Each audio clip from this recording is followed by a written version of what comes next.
Siracusa, alla tappa Il Buon Pescato Italiano. Siamo in presenza con l'organizzatore, con Giarletta.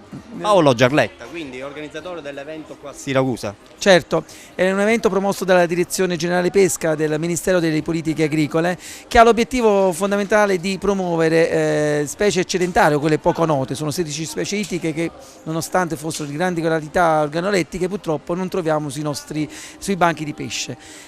L'obiettivo è appunto quello di farli conoscere, di diffonderli attraverso una serie di attività che sono quelle delle degustazioni al pubblico, attraverso dei cookie show, dei veri e propri show di cucina presentati da chef importanti che aiutano a comprendere come siano buoni questi pesci e vanno cucinati.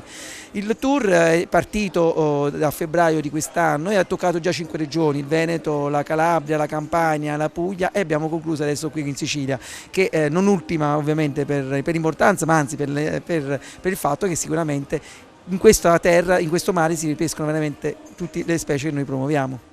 Benissimo, e altri numeri a livello di visite che ci sono state per ogni singola tappa? Beh, noi abbiamo percorso 13.000 chilometri in tutta Italia, abbiamo toccato oltre 43 città con il nostro Promotac che ovviamente ha accolto migliaia e migliaia di persone. Abbiamo fatto 5 rassegne gastronomiche che hanno portato a un complessivo di contatti di oltre 70.000 persone.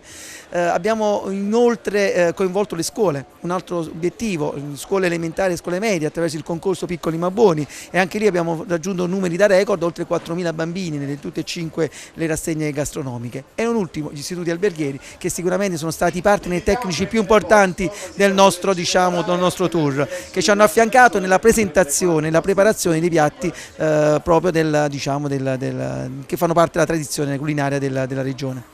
Si prevede un'altra edizione in futuro? Beh, il Ministero è rimasto molto soddisfatto, avendo toccato solo 5 regioni, le altre regioni ne hanno fatto richiesta, quindi si prevede sicuramente, da parte detto dal Ministero, sicuramente un prolungamento, ma ovviamente che tocchi altre regioni. Benissimo, ringraziamo l'organizzatore del Buon Pescato Italiano e il canale di Mangiare Bene e non solo, vi diamo appuntamento alla prossima edizione allora. Grazie e buon pescato a tutti.